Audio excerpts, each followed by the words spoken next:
Welcome back to the Jesus series. به یه ویدئوی دیگه در رابطه با زندگی عیسی خوش اومدید. In the last video we saw Jesus feed these 5,000 plus people. توی ویدئوی گذشته، ویدئوی آخر، درباره این دیدیم که عیسی 5,000 نفر و حتی بیشتر رو بهشون غذا داد. And we pick up the story in John chapter 6. که قراره از همونجا داستان رو ادامه بدیم. یوحنا هستیم، باب 6 صفحه 1387. Now this was a big miracle, wasn't it, to feed this many people? معجزه‌ای که عیسی انجام داد معجزه فوق‌العاده بزرگی بود. بیش از 5,000 نفر رو سیر کرد توی اون معجزه.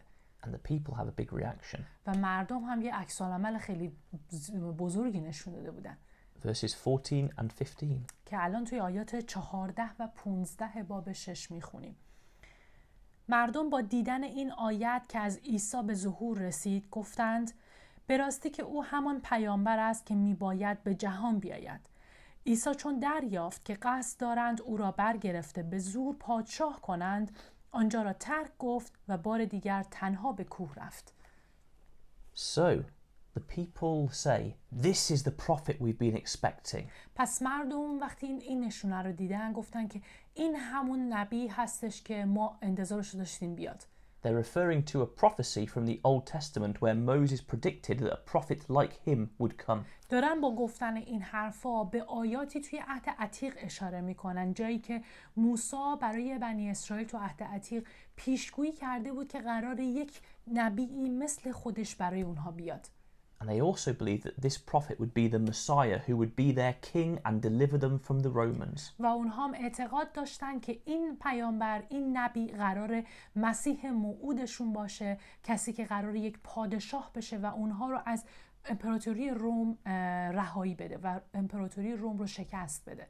So in verse 15 it says that they were going to make him king by force. پس توی آیه 15 که الان خوندیم داره میگه داشتن میرفتن به سمت عیسی که به زور عیسی رو به یک پادشاه تبدیل کنن. Almost like they were going to drag him with them and they were going to start this march against the Romans, start a revolution. مثل این میمونه که انگار میخواستن عیسی رو بگیرن ببرن و ببرنش سمت امپراتوری روم، با امپراتوری روم مقابله کنن و بخوان یه جورایی انقلاب راه بندازن که بخوان عیسی پادشاه بشه. This of course wasn't Jesus' mission. ولی در حقیقت این مأموریت عیسی نبوده. His mission in the future was to be the king of the earth and change it from bad to good. مأموریت عیسی این بوده که در آینده به یک پادشاه تبدیل بشه و کل دنیا رو از بدی به یک جای خوب تبدیل کنه. But his mission now was to preach the gospel, keep preaching it and then give his life. ولی در حال حاضر مأموریتی که عیسی داره اینه که بشارت بده در رابطه با انجیل و مردم رو به سمت زندگی بیاره. Jesus didn't care about getting power, he cared about serving God. عیسی اصلا اهمیتی به قدرت به دست آوردن نمیداد. فقط تنها چیزی که تو زندگی براش مهم بود خدمت کردن به خدا بود. And so Jesus, it says, goes by himself to a mountain. پس عیسی بعد از این که این کارو میخوان باش بکنن میره، به تنهایی میره و توی به سمت یک کوهی میره. Now we're going to go to the parallel passage in the Gospel of Matthew. حالا میخوایم بریم همین داستان رو، ادامش رو از انجیل متی با هم بخونیم. Matthew chapter 14. متی باب 14 صفحه 1274. And here we read about the same event but with a bit more detail. اینجا الان قراره همون واقعه رو بخونیم ولی با یه مقدار جزئیات بیشتری در این انجیل نقل شده. So verse 22 first of all. آیه 22 باب 14 متی رو میخونیم.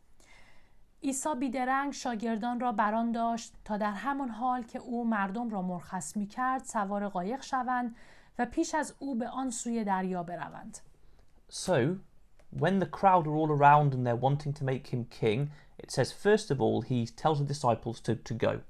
پس وقتی مردم دارن میان به سمت عیسی که عیسی رو ببرن و به یه پادشاه تبدیلش کنن، اولین کاری که عیسی میکنه شاگردانش رو پیش از خودش میفرسته. He says get back in the boat, go to the other side and I'll come later. به شاگرداش میگه که شما برگردید داخل قایق و برید دوباره به اون سمت رودخانه و من بعداً به شماها میپیوندم.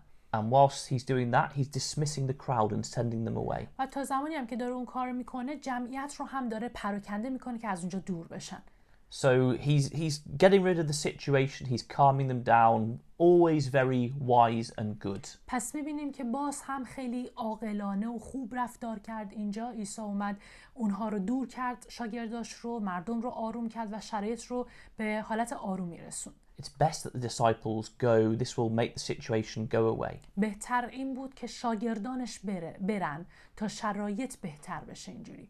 And then verse 23. بعد آیه 23 رو میخونیم. پس از مرخص کردن مردم خود به کوه رفت تا به تنهایی دعا کند. شب فرا رسید و او آنجا تنها بود. So there we see the same bit with John. He goes into the mountain by himself. اینجا رو توی یوحنا با هم خونده بودیم که گفته بود عیسی به تنهایی میره به سمت یک کوهی. And he goes there alone to pray. میره اونجا با خودش تنها بوده، میره اونجا تا یک دعایی کنه به درگاه خدا. And there's quite an interesting link into our last video. که یک ارتباط خیلی جالبی هم داره با ویدئوی هفته گذشته. Remember, Jesus and his disciples came to this area to get away from the crowd and to get some rest. اگه یادتون باشه عیسی و شاگردانش به خاطر مردم و جمعیت زیاد اومده بودن به این منطقه تا یه مقدار استراحت کنن. اینجا یه محل آرومی پیدا کرده بودن برای استراحتشون. And we saw in the last video that Jesus didn't get rest because he had compassion, so served the crowd. و توی ویدئوی آخر دیدیم که نتونست عیسی استراحت کنه به خاطر رحم و دلسوزیش، چون مردم رو دیده بود خواست که بهشون تعلیم بده. But here he finally gets his rest, his alone time with God to pray. ولی اینجا توی این کوه بالاخره یک جایی رو پیدا میکنه، یک زمانی رو پیدا میکنه که بخواد تنها باشه خودش و خدا و بخواد دعا کنه به درگاه خدا. So we said that sometimes we will want to rest, but there is a more pressing need to serve someone. و با همین رو گفتیم بعضی وقتها ما هم میخوایم استراحت کنیم ولی میبینیم که کسانی هستن که نیازی دارن و به کمک ما احتیاج دارن. And Jesus served people. He didn't get his rest then. عیسی هم همین کار کرد، به اون آدم‌ها خدمت کرد، نرفت اونها رو ول کنه که بخواد برای خودش استراحت کنه. But now he finally manages to get his rest. ولی الان بالاخره یک زمانی رو پیدا کرده برای استراحت. And we can learn from that sometimes we put others first and it might make us a bit more tired, but we can always make sure that we get our rest afterwards. از این قسمت میتونیم درس بگیریم که برای ماها هم دقیقاً اتفاقات میفته. ماها هم بعضی وقتها احتیاج به استراحت داریم ولی به خاطر اینکه کسی به کمک احتیاج داره میریم و بهش کمک میکنیم. این کار باعث میشه که بیشتر خسته بشیم ولی میدونیم که بعدش دوباره فرصت برای استراحت کردن به دست میاریم. And how does Jesus rest and recharge his batteries? عیسی چطور بعد از این همه خستگی استراحت کرد و اون انرژی از دست رفتش رو به دست آورد؟ By praying to God. با دعا کردن به درگاه خدا. Again, we really want to understand this part of Jesus' character. که واقعا باید این قسمت از این بخش از شخصیت عیسی رو به درستی درک کنیم. The thing which energized him was being able to spend time with God, praying to God and learning from God. چیزی که واقعا به عیسی مسیح انرژی و نیرو میداد دعا کردن به درگاه خدا بود، یاد گرفتن از خدا و وقت صرف کردن با خدا بوده. Imagine if we could be like that. تصور کنید که اگر ما هم اینطوری بودیم چطور میشد. That our rest would involve more time communing with God, praying, meditating. اینکه استراحت ما شامل دعا کردن و تأمل کردن به خدا میشد. And we loved God that much that doing that re-energized us. و انقدر خدا رو دوست داشته باشیم که یک چنین کاری، یعنی دعا کردن به خدا، اون انرژی از دست رفته ما رو به ما برگردونه. So this is what Jesus does. He spends his time praying. پس عیسی هم اینجا این کار رو میکنه. اون زمانی رو که تنها شده به درگاه خدا دعا میکنه. But while he's been praying, there's been trouble down below.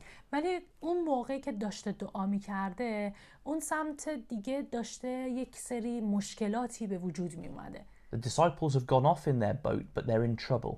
شاگردها اگر یادتون باشه سوار قایق شده بودن که وارد رودخونه بشن و برن به سمت دیگه رودخونه ولی با مشکلاتی روبرو میشن. Verses 24 to 26. آیات 24 تا 26 رو میخونیم. در این هنگام قایق از ساحل بسیار دور شده و دستخوش تلاطم امواج بود، زیرا باد مخالف بر آن میوزید. در پاس 4 از شب عیسی گام زنان بر روی آب به سوی آنان رفت. چون شاگردان او را در حال راه رفتن روی آب دیدند، وحشت کرده گفتند شبح است و از ترس فریاد زدند. So they were in trouble with the storm. Other gospels say they were really trying to stay upright. پس میبینیم که با طوفان روبرو شدن. توی اناجیل دیگه میگه که حتی قایقشون داشت غرق میشد و داشتن به زور خودشون رو فقط نگه داشته بودن که زنده بمونن.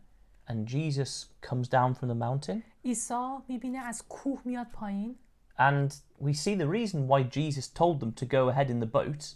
و دلیلش رو هم میبینیم که چرا عیسی بهشون گفته بود شما با قایق برید.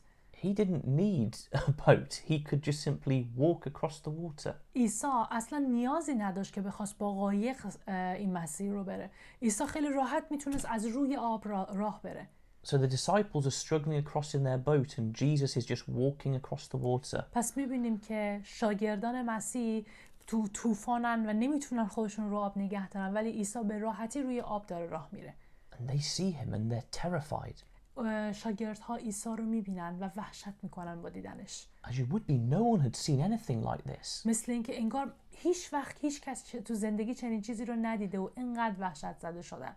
And Jesus wasn't doing it almost like for a trick to say, look how powerful I am. عیسی هم این کار رو برای این نکرد که مثلا بهشون نشون بده که نگاه کنید من چقدر قدرتمندم و چه کارایی بلدم. He didn't use his power for anything which wasn't for the benefit of his mission for God. عیسی هیچ وقت از قدرتش جوری استفاده نمی کرد که به نفع مأموریتی که خدا بهش داده بوده نباشه. Remember, he'd sent the disciples away to stop this problem of the crowd starting to get all het up. اگه یادتون باشه عیسی شاگردانش رو واسه این خاطر پیش از خودش فرستاد با قایق، چون توی اون جمعیت قرار نگیرن و مشکلات دیگه‌ای به وجود نیاد. He still needed a way to get back across there. پس شاگردهاش رو پیش از خودش با قایق فرستاد، ولی خودش هنوز احتیاج داشت که یک جوری از این رودخونه رد بشه. And to do it quietly and subtly so he didn't attract the crowd's attention. و خیلی هم در سکوت این کار رو انجام داد که مردم متوجه نشن تا جلب توجه نشه. And so the disciples are scared. پس شاگرداش دیدن و ترسیدن. So Jesus encourages them in verse 27. تا آیه 27 اگر نگاه کنیم می‌بینیم عیسی بهشون دلگرمی میده. اما عیسی بیدرنگ به آنها گفت دل قوی دارید، من هستم، نترسید. He tells them very clearly, look, it's me, don't worry. عیسی بهشون میگه که منم، نگران نباشید، نترسید. And Peter has an interaction with Jesus. و پتروس بعد یک چیزی به عیسی میگه و با عیسی صحبت میکنه. So let's read verses 28 to 31. بیاین از آیات 28 تا 31 رو با هم بخونیم. پتروس پاسخ داد سرور من، اگر تویی مرا بفرما تا روی آب نزد تو بیایم. فرمود بیا. آنگاه پتروس از قایق بیرون آمد و روی آب به سوی عیسی به راه افتاد. اما چون باد را دید ترسید و در حالی که در آب فرو می رفت فریاد برآورد سرور من نجاتم ده. عیسی بیدرنگ دست خود را دراز کرد و او را گرفت و گفت ای کم ایمان چرا شک کردی؟ So Peter says, look, I'll come to you, prove it by calling me. پس پتروس بهش میگه که منم میخوام بیام به سمت تو، ثابت کن و به من هم کمک کن که بتونم روی آب راه برم. Jesus calls him and he starts to go and he can walk on the water too. عیسی هم پتروس رو صدا میزنه و بعد پتروس هم میاد وارد آب و بر روی آب میتونه راه بره. But then he starts to doubt and starts to sink. ولی بلافاصله شروع میکنه به شک کردن، میترسه و وارد آب میشه، غرق میشه. And he cries for Jesus to save him. داره غرق میشه و داره داد میزنه که عیسی بیاد و نجاتش بده. And straight away Jesus does. عیسی هم نجاتش میده. And he says to him, why did you doubt? عیسی بعدش بهش میگه که چرا شک کردی؟ It seems like quite a harsh reaction from Jesus. به نظر میاد که این عکس‌العمل عیسی یه مقدار زیادی بوده. Peter had the confidence to actually go out onto the water. پتروس این اطمینان رو داشته که از قایقش وارد آب بشه. Because Jesus had called him. چون عیسی بهش گفته بوده، اسمشو صدا کرده بوده و گفته بود بیا رو آب. So he'd showed some good faith. پس یه جورایی ایمانش رو همون اول نشون داد، اطمینان کرد و رفت روی آب. The reason is that he hadn't shown enough, and by this point they should have been showing more faith. دلیل این حرف عیسی اینه که ایمانی که نشون داد به اندازه کافی نبود. تا اینجایی که داره پیش میره میبایست ایمان پتروس بیشتر از این حرفا میبوده باشه. And we'll see this if we go to the Gospel of Mark. که اگر بریم به انجیل مرقس در حقیقت این موضوع رو میبینیم. So we're going to go to Mark chapter 6. میخوایم بریم به انجیل مرقس باب 6 صفحه 1308.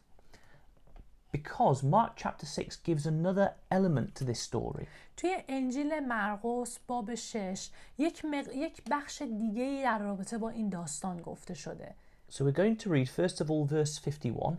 آیه 51 باب 6 رو میخونیم صفحه 1310. سپس نزد ایشان به قایق برآمد و باد فرو نشست. ایشان بی اندازه شگفت زده شده بودند. So him and Peter climb into the boat and immediately the storm dies down. عیسی و پتروس برمیگردن میان داخل قایق و بعد طوفان هم ساکت میشه. And it says they were amazed. و بعد گفته که همشون شگفت زده شده بودن. And we might think, well, yeah, quite right, they should be amazed. ممکنه با خودمون فکر کنیم که درسته، خب بایدم باعث تعجب همه شده باشه. But the funny thing is they shouldn't have been amazed. ولی چیز جالب اینجاست که اونها نباید اینقدر شگفت زده می شدن. Verse 52 tells us why they shouldn't have been amazed. تو آیه 52 به ما گفته شده که چرا نمی بایست اونها اینقدر متعجب می شدن. Verse 52. آیه 52. چرا که معجزه نانها را درک نکرده بودند بلکه دلشان سخت شده بود. It said they were actually amazed because their hearts were hardened. اینجا به ما گفته شده که اونها شگفت زده شده بودن، متحیر شده بودن از دیدن چنین چیزی، چون قلبشون سخت شده بود، دلشون سخت شده بود.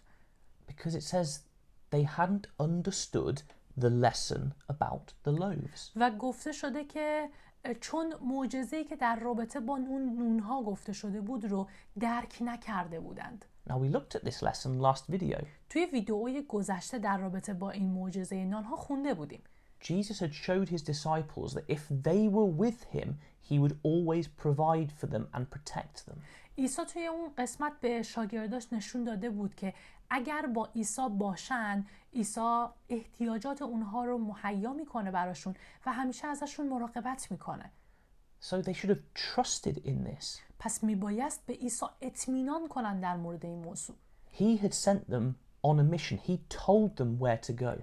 عیسی اونها رو برای یه مأموریتی فرستاده بود و بهشون گفته بود که برن و چیکار کنن. They should have trusted that nothing would happen to them, that he was in control of everything. اونها میبایست به عیسی اطمینان کنن که طبق حرفی که عیسی زده هیچ اتفاقی براشون نمیفته و عیسی مراقبشونه. When Jesus called Peter, he should have trusted that nothing would happen to him because Jesus had said, come. وقتی عیسی به پتروس رو صدا کرد و گفت بیا و بر روی آب را برو، پتروس میبایست اعتماد کنه که هیچ مشکلی براش پیش نمیاد و بدون هیچ شکی راه میرفته روی آب. So these disciples actually, they weren't learning like they should. پس میبینیم که این شاگردها اونطوری که میبایست درس نگرفتن هنوز از عیسی. Now Jesus isn't being harsh, but he's showing he expects better of them. اینطور نیست که بگیم عیسی عکس‌العملش دیگه خیلی زیاده از حد بوده، بلکه داره نشون میده که انتظارش از شاگردانش بیش از اینها بوده. Jesus is showing, as we've seen before, that he expects his disciples' faith and trust to grow over time. اینجا داره عیسی به ما نشون میده که مثل قبل داره انتظار داره که ایمان شاگردانش کم کم به مرور زمان رشد کنه و بیشتر بشه. And if it isn't, he will say, look, you should be doing better. I expect better from you. اگر هم اینطور پیش نره، عیسی اینطور باشون رفتار میکنه و بهشون میگه که شما باید بهتر رفتار کنید، نباید شک کنید و باید اطمینان داشته باشید. Jesus is patient and faithful. عیسی صبوره با همه ماها. But he expects us to grow and get better at following him. ولی از ماها انتظار داره که رشد کنیم توی مسیر دنبال کردن عیسی، رشد کنیم و اطمینانمون بهش بیشتر باشه. And probably even now in heaven, when we fail him and we're not doing as well as we could, he probably is equally disappointed. حتی همین الان هم که عیسی در عرش پیش خداست، زمانهایی که ماها خطایی میکنیم و شکست میخوریم، باز هم باعث ناامیدی عیسی میشیم. Let's finish off the story in verses 53 to 56. حالا بیاین داستان رو ادامه بدیم و تمومش کنیم. آیات 53 تا 56 مرقس باب 6. چون به کرانه دیگر رسیدند، در سرزمین جنیسارت فرود آمدند و در آنجا لنگر انداختند. از قایق که پیاده شدند، مردم در دم عیسی را شناختند و دوان دوان به سرتاسر آن منطقه رفتند و بیماران را بر تختها گذاشته به هر جا که شنیدند او آنجاست بردند. عیسی به هر روستا یا شهر یا مزرعه‌ای که میرفت، مردم بیماران را در میدانها میگذاشتند و از او تمنا میکردند اجازه دهد دست کم گوشه ردایش را لمس کنند و هر که لمس میکرد شفا میافت. So they get to the shore and straight away they're back into it. پس رسیدن به ساحل و بلا فاصله وقتی رسیدن مردم هم اومدن دوباره به سمتشون. Jesus is recognized straight away. و عیسی هم بلا فاصله متوجه شد. And they run and start gathering everyone who needs help. و تمام اونها هم دویدن و تمام کسانی رو که به کمک احتیاج داشته بودن آوردن. This is what life was like for Jesus. زندگی عیسی اینطوری بود. Whenever he got there, there were crowds coming. هر جایی که میرفت جمعیت می اومدن سمتش. And as always, he helps them here and starts healing because he had compassion. و مثل همیشه عیسی هم رحم و دلسوزی نشون میده و به مردم کمک میکنه و بهشون شفاشون میده. But in the next talk, we'll see another story at this same time. توی ویدئوی بعدی یک داستان دیگه‌ای رو میخونیم که تو همین زمان اتفاق افتاده. And what we'll actually see is that Jesus gets into an argument with a lot of the people who are now coming to him. و میبینیم که عیسی با کسانی که به سمتش دارن میان بحث میکنه. Because he knows often people are coming just for what they can get. چون میدونه که مردم اغلب فقط به این خاطر میان سمتش که یه چیزی از عیسی آیدشون بشه. And he's not happy with that. عیسی هم اصلا خوشنود نیست به خاطر این موضوع. And he starts trying to get people to see the importance of his real mission of the spiritual things he can give. واسه همین میاد تلاش میکنه که به مردم نشون بده مأموریت واقعی عیسی چیه، که بهشون چه راهی رو قراره نشون بده و اونها رو به سمت خدا بیاره. And we'll see that in the next video. که در مورد این موضوع ویدئوی بعدی میخونیم. Thank you. ممنونیم.